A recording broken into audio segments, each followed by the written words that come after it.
अस्सलाम वालेकुम students, welcome to online class grade 6 subject science. Today is lecture number 4। Lecture number 4 में हम unit number 4 photosynthesis and respiration in plants का बाकी remaining part करेंगे, page number 34 to 35। आज के हमारे टॉपिक्स हैं how leaves are suited for photosynthesis, how plants use the glucose they make, respiration in green plants. इसके अलावा क्वेश्चन नंबर 2, 3, 4 करेंगे प्लस डायग्राम्स, MCQs और exercise. Now students let's start. How leaves are suited for photosynthesis, यानी कि leaves photosynthesis के लिए कैसे suitable होते हैं। Many leaves are broad and flat so that they can absorb plenty of light, यानी कि बहुत से लीव्स जो होते हैं वो फ्लैट होते हैं और साइज में बड़े होते हैं, जिसकी वजह से वो ज़्यादा तादाद में लाइट जो है वो एब्जर्व कर सकते हैं। They are thin so that carbon dioxide can reach the inner cells easily, क्योंकि बारीक होते हैं, पतले होते हैं, इस वजह से कार्बन डाइऑक्साइड जो है वो इनर सेल्स तक भी आसानी से चली जाती है। They are loads of stomata on the under side of the leaf, यानी कि अंडर साइड पत्ते के निचले हिस्से में बहुत सारे स्टोमेटा प्रेजेंट होते हैं, विच अलाउज गैसियस एक्सचेंज, जो क्या अलाउ करते हैं कि गैसेस का एक्सचेंज हो सके, कार्बन डाइऑक्साइड और ऑक्सीजन गैस जो इनका एक्सचेंज हो सके। They have a system of veins which carry water to the photosynthesizing cells and carry the food away. इनके अंदर वेन्स होती हैं बहुत ज़्यादा, जो क्या करती हैं कि वाटर को कैरी करती हैं फोटोसिंथेसाइजिंग सेल्स की तरफ and carry the food away, और फूड को पूरे प्लांट तक ले जाती हैं। उसके बाद है how plants use the glucose they make. Glucose that is made in green parts of the plant is use by the plants for producing energy for growth, यानी कि ग्लूकोज जो कि ग्रीन प्लांट्स मेड कर रहे हैं, green part made कर रहा है प्लांट का, वो किस लिए यूज़ किया जाता है, वो एनर्जी प्रोड्यूस और ग्रोथ के लिए यूज़ किया जाती है glucose. It is also change into starch, ये ग्लूकोज जो है वो चेंज कर दिया जाता है स्टार्च में और ऑयल में, and store in the stem, root, fruits and seeds, और इन सब पार्ट्स में वो स्टोर कर दिया जाता है। When it is needed it is change back into glucose, और जब ज़रूरत पड़ती है तो फिर दोबारा से ये ग्लूकोज में कन्वर्ट कर दिया जाता है। Some is use in making cellulose for new cell wall, और कुछ जो ग्लूकोज है वो किस लिए यूज़ किया जाता है, सेलुलोज बनाने के लिए, सेल वॉल की फॉर्मेशन के लिए यूज़ किया जाता है। Some is combined with minerals and use to make proteins and other things plants needed for growth. उसके बाद है रेस्पिरेशन इन ग्रीन प्लांट्स, यानी कि ग्रीन प्लांट जो है वो किस तरह से सांस लेते हैं, किस तरह से रेस्पिरेशन होती है उनमें। Like all living thing green plants respire all the time, यानी कि तमाम जानदारों की तरह ग्रीन प्लांट्स जो है वो भी रेस्पायर करते हैं, यानी कि वो भी 24 घंटे सांस लेते हैं। Respiration is the process leading to the chemical breakdown, respiration एक ऐसा प्रोसेस है जो कि क्या है, केमिकल ब्रेकडाउन है of food material to provide energy for living things. This process occurs inside the living cells of plants and animals. ये living cells, plants और animals के living cells में ये process जो है वो अकर होता है। इट इज़ कॉल्ड इंटरनल और सेलुलर रेस्पिरेशन, इसको इंटरनल या सेलुलर रेस्पिरेशन बोलते हैं। Respiration in plants is continuous process, यानी कि प्लांट्स में रेस्पिरेशन जो वो भी मुसलसल होने वाला प्रोसेस है जो कि होता ही रहता है। It occurs through out the day और नाइट, यानी कि दिन रात ये 24 घंटे ये प्रोसेस होता रहता है। Oxygen from the air enter the stomata and diffuse into tissues and cells of plant after dissolving in the film of water present around the cell, यानी कि हवा में मौजूद जो ऑक्सीजन होती है वो स्टोमेटा के ज़रिए से टिश्यूज़ में चली जाती है, टिश्यूज़ और सेल्स में चली जाती है। उसके बाद ये क्या होती है, ये डिज़ोल्व हो जाती है इन फिल्म ऑफ वाटर की फिल्म में, जो कि सेल्स के इर्द गिर्द मौजूद होती है। Inside the cell this oxygen oxidize the carbohydrates, और सेल के अंदर जाके ये ऑक्सीजन क्या काम करती है, कार्बोहाइड्रेट को ऑक्सीडाइज करती है, ऑक्सीडाइज मतलब तोड़ती है, उसको ब्रोक डाउन करती है। उसके बाद क्या होता है जी, and other organic compound into carbon dioxide and water to produce energy. ये क्या करती है ऑक्सीजन, ये ऑक्सीजन कार्बोहाइड्रेट्स को और अदर ऑर्गेनिक कंपाउंड्स को ऑक्सीडाइज कर देती है और क्या बना देती है, कार्बन डाइऑक्साइड और water. Some of the carbon dioxide produce by respiration is use in the process of photosynthesis, यानी कि इस रेस्पिरेशन के प्रोसेस से जो कार्बन डाइऑक्साइड बनी वो फिर उसमें से कुछ जो उसकी अमाउंट है वो फोटोसिंथेसिस के प्रोसेस में यूज़ हो जाती है। The rest of the carbon dioxide and some water vapour collect in the air spaces from where they pass out from the leaf through the stomata, और कुछ जो कार्बन डाइऑक्साइड है वो वाटर वेपर्स के साथ एयर स्पेसिस जो कि plants में मौजूद होती है, लीव्स में, उनमें स्टोर हो जाती है। उसके बाद स्टोमेटा के जरिए से वो बाहर निकल जाती है carbon dioxide gas. Gaseous exchange in plant is not very evident during the day. Time as the products of respiration. Gaseous exchange है वो दिन के टाइम में इतना ज़्यादा नहीं होता बल्कि रात के टाइम में ज़्यादा होता है। As the products of respiration carbon dioxide and water are utilize in photosynthesis during day time, यानी कि दिन के टाइम में ये गैसियस एक्सचेंज इतना ज़्यादा नहीं होता क्योंकि दिन के टाइम में कार्बन डाइऑक्साइड गैस जो है वो फोटोसिंथेसिस के प्रोसेस में यूज़ कर ली जाती है, क्योंकि दिन के टाइम में फोटोसिंथेसिस हो रही है, रात में फोटोसिंथेसिस नहीं होगी, इसलिए फिर वो कार्बन डाइऑक्साइड जो है वो बाहर निकाल दी जाती है हवा में। दिन के टाइम में ये प्रोसेस कम होता है क्योंकि कार्बन डाइऑक्साइड जो है वो जो रिलीज़ हो रही होती है वो फोटोसिंथेसिस के प्रोसेस में साथ साथ यूज़ होती जाती है। ठीक है जी। उसके बाद है हमारा oxygen and carbon dioxide balance in nature, यानी कि ऑक्सीजन और कार्बन डाइऑक्साइड का बैलेंस किस तरह से हो रहा है नेचर में। Both animals and plants respire, जैसे कि हमें पता है कि एनिमल्स और प्लांट्स दोनों जो है वो रेस्पायर करते हैं यानी कि सांस लेते हैं।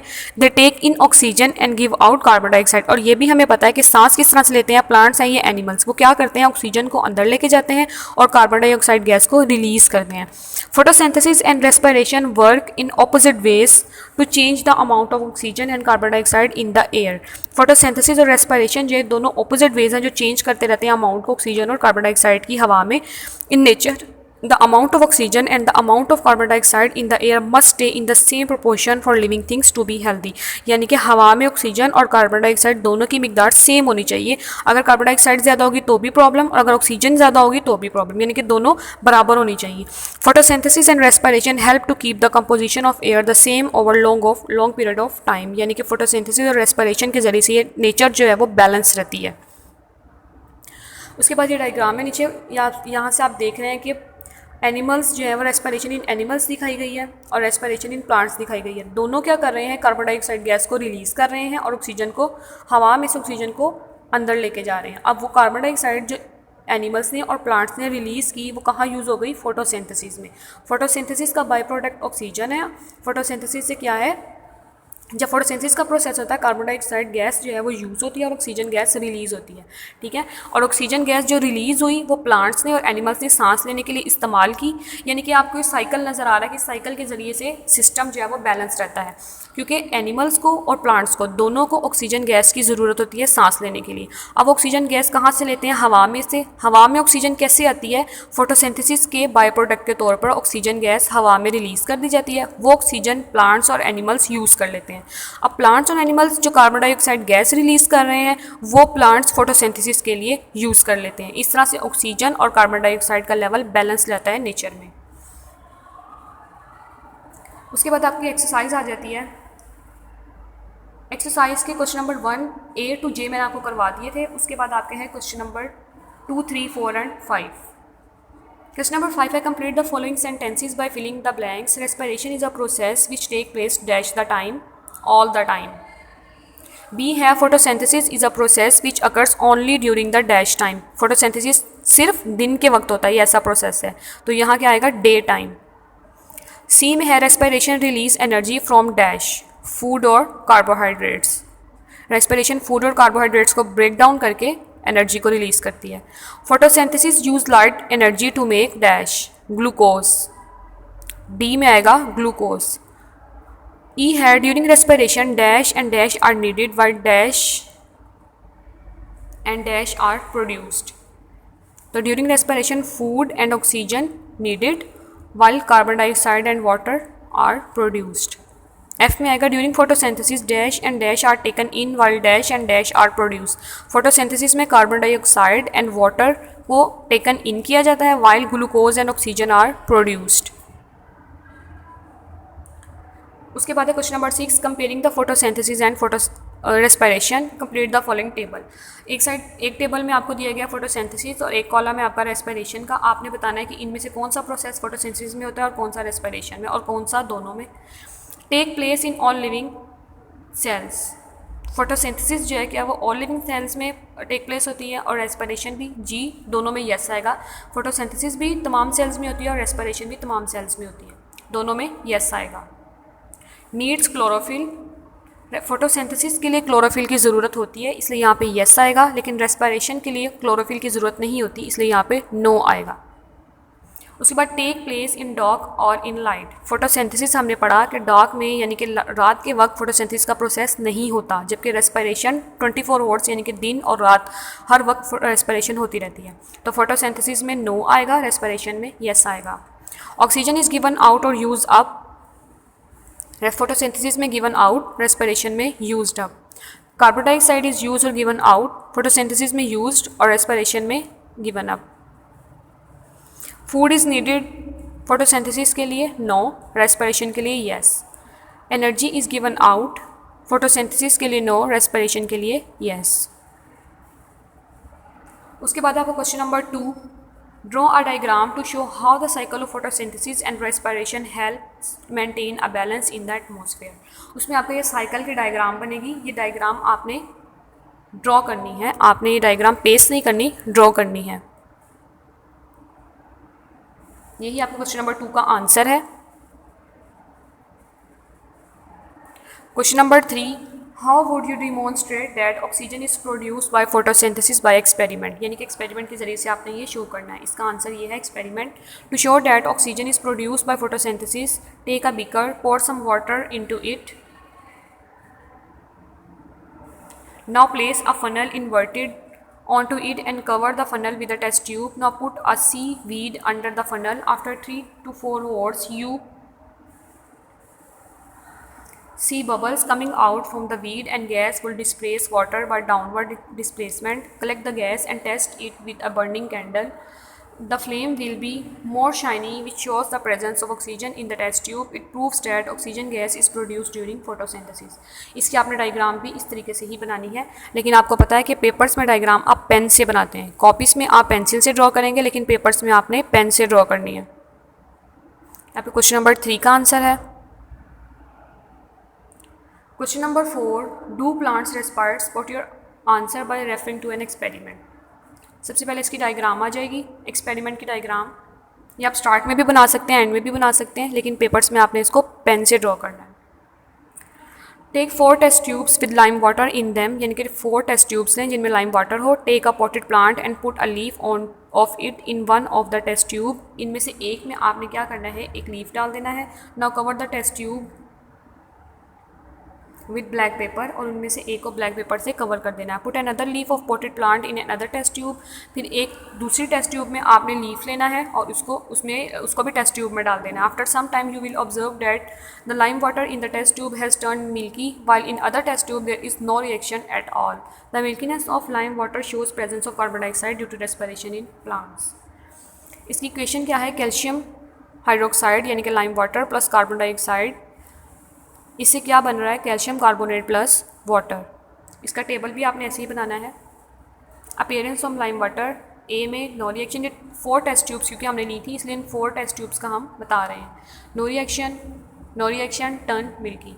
What does the result tell you, A में no reaction, B no reaction, C no reaction, D में respiration in plants. In the dark plants produce observe carbon dioxide, in the light plant produce no reaction. Plants absorb carbon dioxide in light, plant produce carbon dioxide in dark. इसके बाद आपकी एक diagram है, diagram of leaf and leaf structure. जैसे कि आपको पता है कि एक हम डायग्राम अलग से करते हैं पेपर की प्रैक्टिस के लिए, तो ये डायग्राम आपने कॉपीज़ पे ड्रॉ भी करनी है। इसके अलावा आपको ये ज़ुबानी डायग्राम आनी भी चाहिए, और पेपर्स में आपने ये डायग्राम पेन से ड्रॉ करनी है। ये लीफ और लीफ स्ट्रक्चर है, midrib, lamina, vein, leaf stalk. उसके बाद leaf structure, piece of leaf magnified, chloroplast contain chlorophyll, stomata, tubes which carry water and food.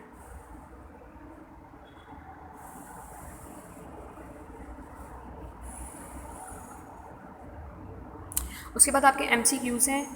Sugar and starch are dash, protein, fats, carbohydrates. Option C, carbohydrates. The 3 elements needed by plants to make glucose are carbon, hydrogen, oxygen, carbon, hydrogen, nitrogen, carbon, oxygen, nitrogen.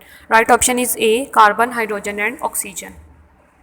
Plant roots take in water by their root caps, root hairs, root system. Option B, root hairs.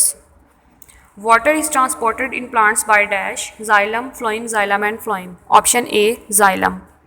Food is transported in plants by dash.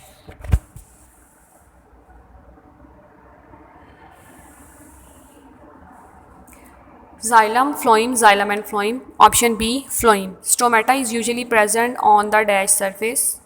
Upper, lower, both. B, lower. Which is made in the leaves is used for producing energy and for growth. Glucose, proteins, fats. Option A, glucose. The process of the oxidation of food material found in leaf is called dash, digestive, excretion या respiration. Option C, respiration. The green material found in leaf is called chlorophyll, xanthophyll, mesophyll. Option A, chlorophyll. Photosynthesis take place during the dash, daytime, nighttime, all the time. Option A, daytime. इसके साथ ही आपका unit number 4 complete होता है। आपने इन तमाम questions को, MCQs को, diagrams को अपनी कॉपीज़ पे नीट वे में नोट डाउन करना है और ड्रॉ करना है। इसके साथ साथ आपने इसको याद भी करना है। आपका यूनिट नंबर 4 कंप्लीट हो जाता है और लेक्चर नंबर 4 भी यहाँ पे एंड होता है। अल्लाह हाफिज़।